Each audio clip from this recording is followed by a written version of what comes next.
J.V. Stalin. The Agrarian Question. March, 1906.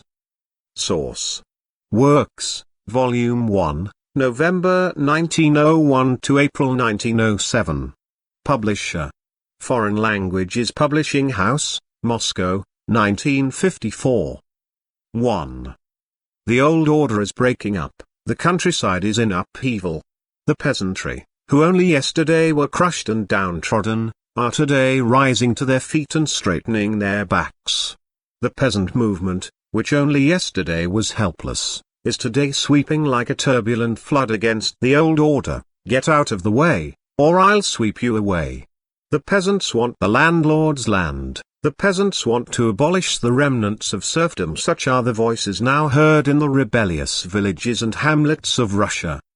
Those who count on silencing the peasants by means of bullets are mistaken. Life has shown us that this only serves still further to inflame and intensify the revolutionary peasant movement. And those who try to pacify the peasants with empty promises and peasants' banks are also mistaken. The peasants want land, they dream of this land, and, of course, they will not be satisfied until they have seized the landlord's land. Of what use are empty promises and peasants' banks to them? The peasants want to seize the landlord's land. In this way they seek to abolish the remnants of serfdom, and those who are not betraying the peasants must strive to settle the agrarian question precisely on this basis. But how are the peasants to gain possession of the landlord's land? It is said that the only way is purchase on easy terms. The government and the landlords have plenty of spare land. These gentlemen tell us, if the peasants purchase this land, everything will settle itself, and in this way the wolves will be sated and the sheep remain whole. But they do not ask what the peasants are to buy the land with after they have been stripped not only of their money but also of their very skins. They do not stop to think that in buying the land the peasants will have only bad land foisted upon them, while the landlords will keep the good land for themselves, as they succeeded in doing during the emancipation of the serfs. Besides, why should the peasants buy the land which has been theirs for ages? Have not both the government's and the landlords' lands been watered by the sweat of the peasants? Did not these lands belong to the peasants? Were not the peasants deprived of this heritage of their fathers and grandfathers? What justice is there in the demand that the peasants should buy the very land that was taken from them? And is the question of the peasant movement a question of buying and selling? Is not the aim of the peasant movement to emancipate the peasants? Who will free the peasants from the yoke of serfdom if not the peasants themselves? And yet, these gentlemen assure us that the landlords will emancipate the peasants, if only they are given a little hard cash. And, believe it or not, this emancipation, it seems, is to be carried out under the direction of the Tsarist bureaucracy, the self-same bureaucracy which more than once has met the starving peasants with cannons and machine guns. No. Buying out the land will not save the peasant. Whoever advises them to accept purchase on easy terms is a traitor, because he is trying to catch the peasants in the real estate agent's net and does not want the emancipation of the peasants to be brought about by the peasants themselves. Since the peasants want to seize the landlord's land, since they must abolish the survivals of serfdom in this way, since purchase on easy terms will not save them, since the emancipation of the peasants must be brought about by the peasants themselves, then there cannot be the slightest doubt that the only way is to take the land from the landlords, that is, to confiscate these lands. That is the way out. The question is, how far should this confiscation go? Has it any limit? Should the peasants take only part of the land, or all of it? Some say that to take all the land would be going too far, that it is sufficient to take part of the land to satisfy the peasants. Let us assume that it is so, but what is to be done if the peasants demand more? We cannot stand in their way and say, halt. Don't go any further. That would be reactionary.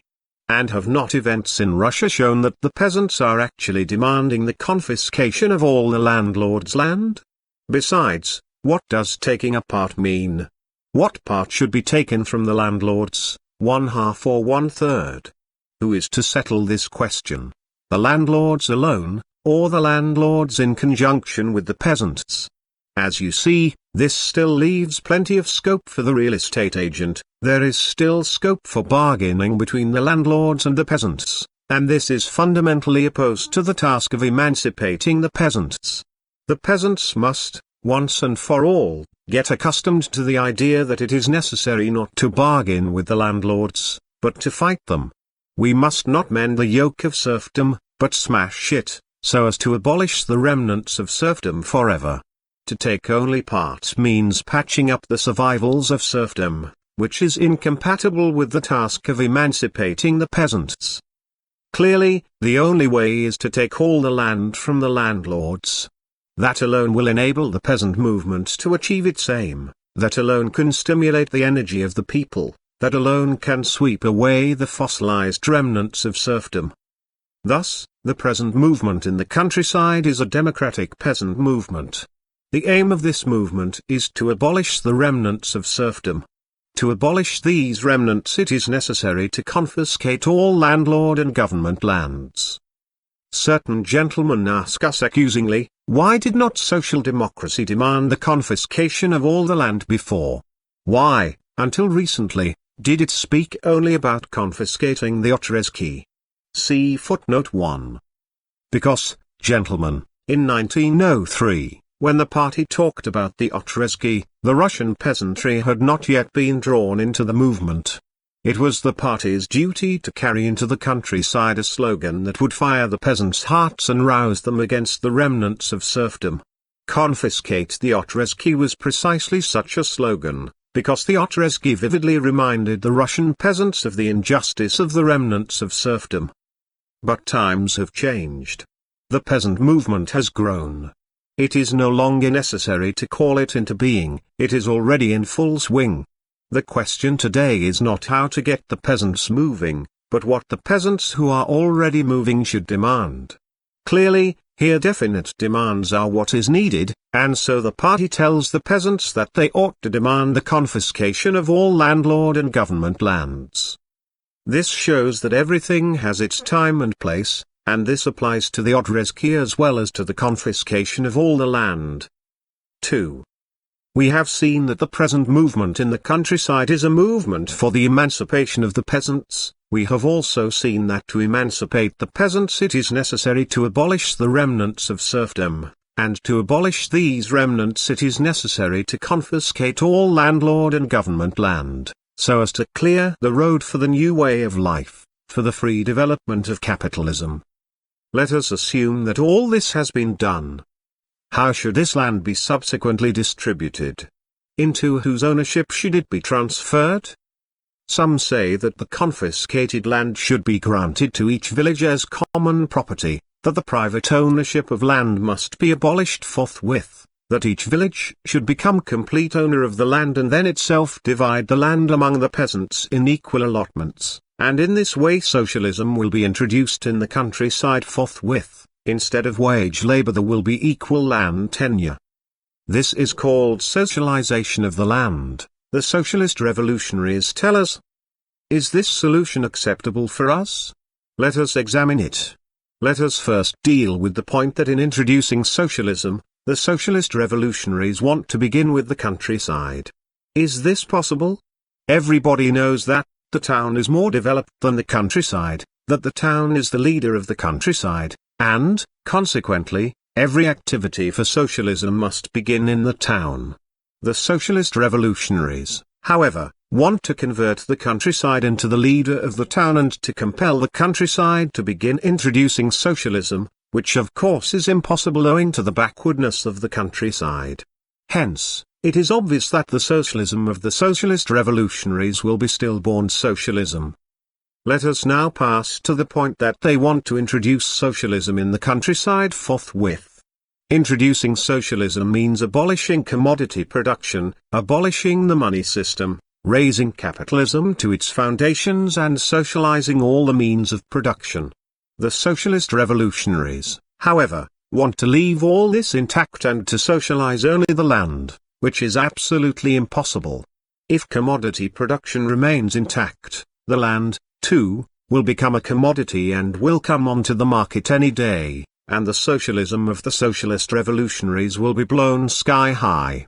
Clearly, they want to introduce socialism within the framework of capitalism, which, of course, is inconceivable. That is exactly why it is said that the socialism of the socialist revolutionaries is bourgeois socialism. As regards equal land tenure, it must be said that this is merely an empty phrase. Equal land tenure needs equality of property, but among the peasantry inequality of property prevails, and this the present democratic revolution cannot abolish. Is it conceivable that the owner of 8 pair of oxen will make the same use of the land as one who owns no oxen at all? And yet the socialist revolutionaries believe that equal land tenure will lead to the abolition of wage labor, and that it will stop the development of capital, which, of course, is absurd. Evidently, the socialist revolutionaries want to combat the further development of capitalism and turn back the wheel of history. In this they seek salvation. Science, however, tells us that the victory of socialism depends upon the development of capitalism, and whoever combats this development is combating socialism. That is why the socialist revolutionaries are also called socialist reactionaries. We shall not dwell on the fact that the peasants want to fight to abolish feudal property not in opposition to bourgeois property, but on the basis of bourgeois property. They want to divide the confiscated land among themselves as private property and will not be satisfied with socialization of the land. Hence you see that socialization of the land is unacceptable. Others say that the confiscated land should be transferred to a democratic state, and that the peasants should be only the tenants of this state. This is called nationalization of the land. Is the nationalization of the land acceptable? If we bear in mind that the future state, however democratic it may be, will nevertheless be a bourgeois state, that the transfer of the land to such a state will enhance the political strength of the bourgeoisie, which would be greatly to the disadvantage of the rural and urban proletariat. If we also bear in mind that the peasants themselves will be opposed to nationalization of the land and will not be satisfied with being merely tenants, it will be self-evident that nationalization of the land is not in the interest of the present-day movement. Consequently, nationalization of the land is also unacceptable. Still others say that the land should be transferred to local government bodies, and that the peasants should be the tenants of these bodies. This is called municipalization of the land. Is the municipalization of the land acceptable? What does municipalization of the land mean? It means, firstly, that the peasants will not receive as their property the land which they confiscate from the landlords and the government in the course of the struggle. How will the peasants look upon this? The peasants want to receive land as their property, the peasants want to divide the confiscated land among themselves, they dream of this land as their property, and when they are told that this land is to be transferred not to them but to the local government bodies, they will certainly disagree with the advocates of municipalization. We must not forget this. Moreover, what will happen if in their revolutionary ardor the peasants take possession of all the confiscated land and leave nothing for the local government bodies? We cannot stand in their way and say, "Halt! This land must be transferred to the local government bodies and not to you, it will be quite enough for you to be tenants." Secondly, if we accept the municipalization slogan, we must at once raise it among the people and at once explain to the peasants that the land for which they are fighting, which they want to seize, is not to become their property, but the property of local government bodies. Of course, if the party enjoys great influence among the peasants they may agree with it, but, needless to say, the peasants will no longer fight with their previous ardor, and this will be extremely harmful for the present revolution. If, however, the party does not enjoy great influence among the peasants, the latter will desert the party and turn their backs upon it, and this will cause a conflict between the peasants and the party and greatly weaken the forces of the revolution. We shall be told, often the wishes of the peasantry run counter to the course of development. We cannot ignore the course of history and always follow the wishes of the peasants. The party should have its own principles. That is gospel truth. the party must be guided by its principles. But the party which rejected all the above-mentioned strivings of the peasantry would betray its principles.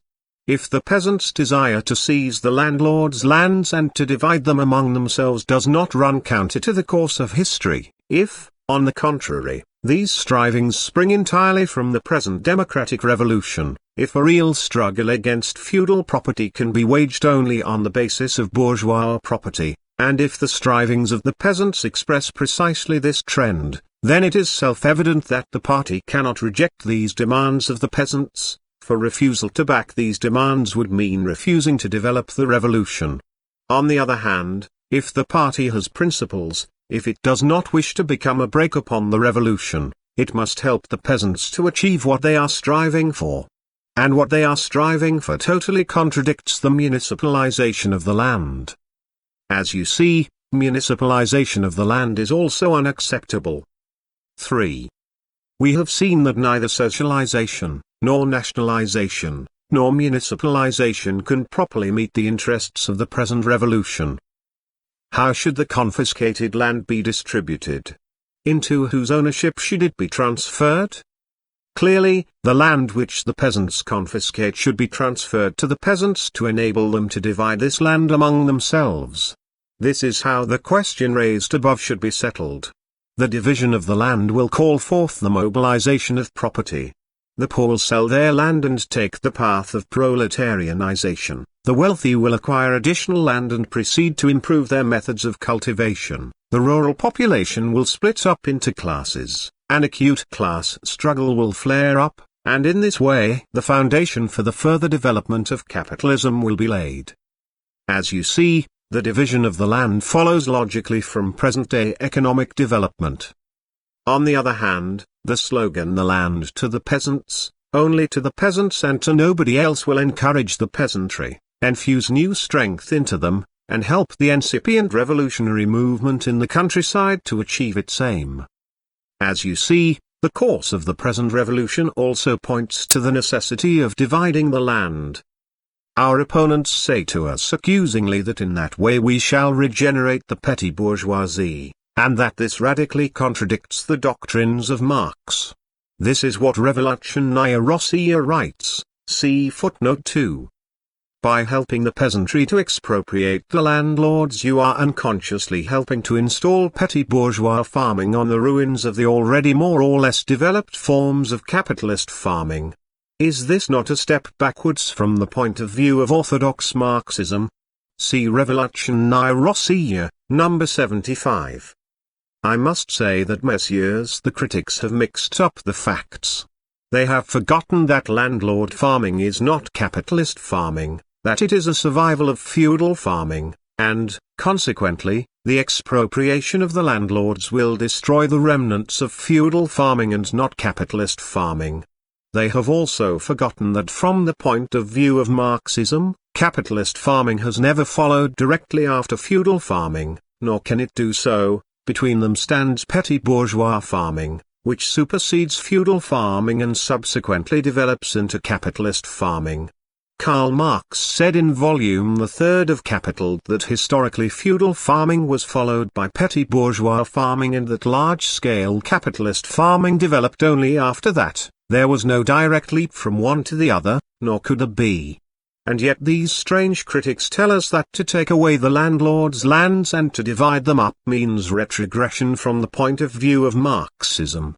Soon they will say to us accusingly that the abolition of serfdom was also retrogression from the point of view of Marxism, because at that time too some of the land was taken away from the landlords and transferred to small owners, the peasants.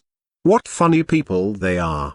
They do not understand that Marxism looks at everything from the historical point of view, that from the point of view of Marxism, petty bourgeois farming is progressive compared with feudal farming, that the destruction of feudal farming and the introduction of petty bourgeois farming are essential conditions for the development of capitalism, which will subsequently eliminate petty bourgeois farming. But let us leave these critics in peace. The point is that the transfer of the land to the peasants and the division of these lands will sap the foundations of the survivals of serfdom, prepare the ground for the development of capitalist farming, give a great impetus to the revolutionary upsurge, and precisely for these reasons those measures are acceptable to the Social Democratic Party. Thus, to abolish the remnants of serfdom it is necessary to confiscate all the land of the landlords, and then the peasants must take this land as their property and divide it up among themselves in conformity with their interests. That is the basis on which the party's agrarian program must be built. We shall be told, all this applies to the peasants, but what do you intend to do with the rural proletarians? To this we reply that for the peasants we need a democratic agrarian program, but for the rural and urban proletarians we have a socialist program, which expresses their class interests.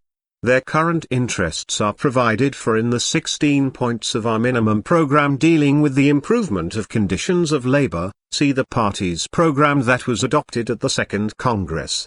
Meanwhile, the party's direct socialist activities consist in conducting socialist propaganda among the rural proletarians, in uniting them in their own socialist organizations, and merging them with the urban proletarians in a separate political party.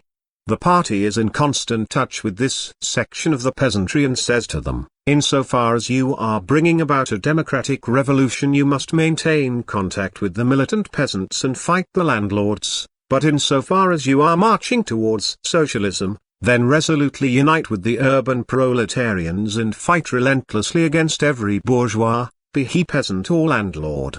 Together with the peasants for a democratic republic. Together with the workers for socialism. That is what the party says to the rural proletarians. The proletarian movement and its socialist program fan the flames of the class struggle in order to abolish the whole class system forever. For their part the peasant movement and its democratic agrarian program fan the flames of the struggle between the socialist states in the countryside in order to eradicate the whole socialist state system. P.S. In concluding this article we cannot refrain from commenting on a letter we have received from a reader who writes us the following: after all, your first article failed to satisfy me. Was not the party opposed to the confiscation of all the land? If it was, why did it not say so? No, dear reader, the party was never opposed to such confiscation.